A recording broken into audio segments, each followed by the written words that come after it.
देवता की पूजा वैसे ही लोग नहीं करते। पहले की बात अलग थी। आज तो लोग पूजा करने के लिए जाते हैं तो पहले पूछते हैं भगवान की पूजा करेंगे तो क्या लाभ होगा। पहले लाभ की इच्छा करते हैं, पूजा की इच्छा नहीं करते। नौतू हो तो जाइए, बाकी हूँ कम जाइए, पूजा करवा तो चाहिए पर भगवान का आपे तो जाइए। और जाते भी हैं तो भगवान से मांगते रहते हैं।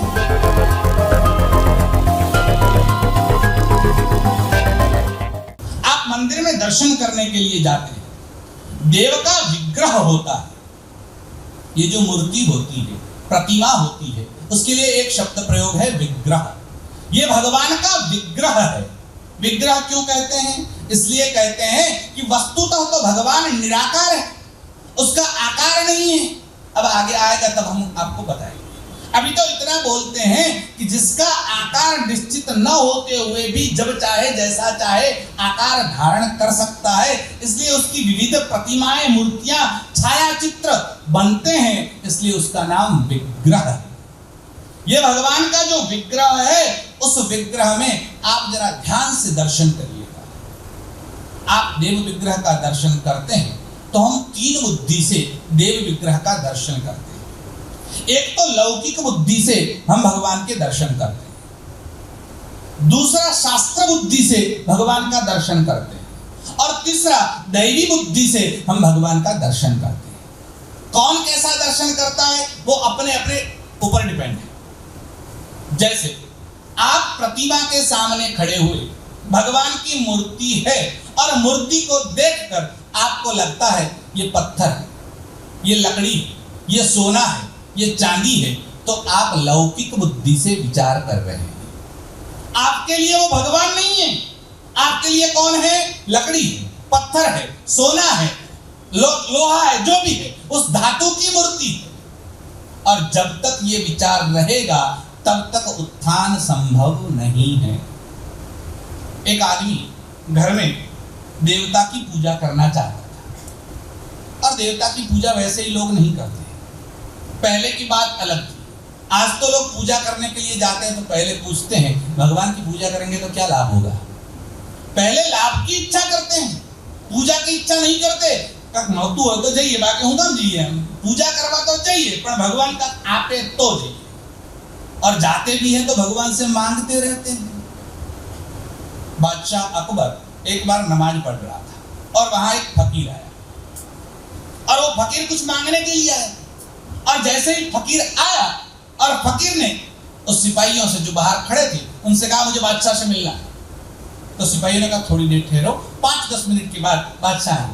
बोले नहीं मुझे अभी मिलना है। बोले अभी तुरंत संभव नहीं है, थोड़ी देर रुको। थोड़ी देर के बाद बादशाह आए।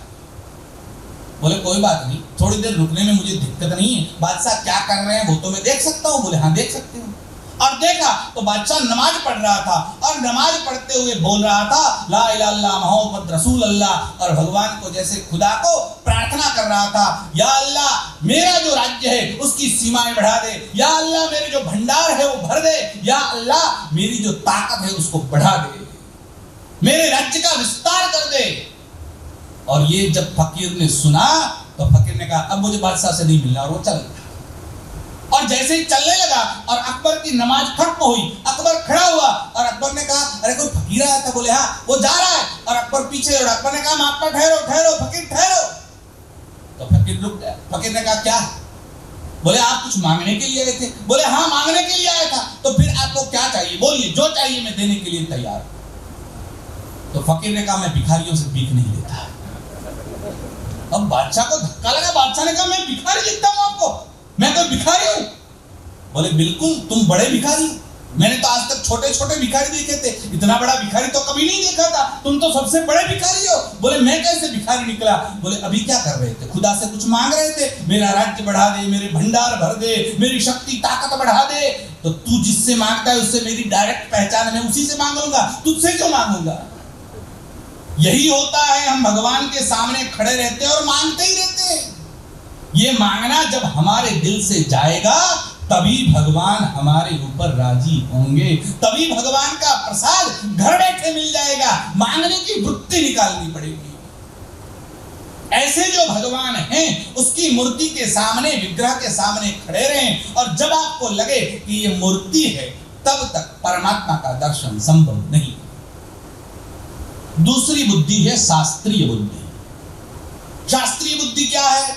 सत्यनारायण की कथा के लिए बैठे, अब ब्राह्मण ने बीच में 3 सोपारियां रखी और कहा ये बीच में गणेश जी है, आस में रिद्धि सिद्धि है, अब इसके ऊपर पंचामृत चढ़ाइए, इसके ऊपर पानी चढ़ाइए, विलंच गुलालंच जोवा चंदन मेवज, और आप पूजा करते हैं और शास्त्रीय बुद्धि से विचार करते हैं इसमें गणपति का आगमन हो गया, इसमें गणपति विराजमान है, ये भगवान है, मैं उनकी पूजा कर रहा हूं। और जब पूजा खत्म हो जाए भले ही उस सुपारी को सूली से काट कर खा ले, लेकिन तब तक शास्त्रीय बुद्धि रखी रहती है, उसमें बनी रहती है कि इसमें भगवान है।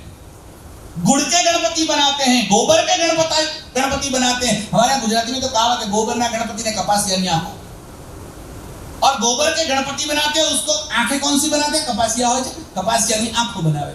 तो जेवा गणपति हो एवी ज आंखों हो, एना माटे रत्ननी आंखों लेवानी जरूर नहीं। तो वो शास्त्रीय बुद्धि है। तो एक तो होती है लौकिक बुद्धि और दूसरी होती है शास्त्रीय बुद्धि।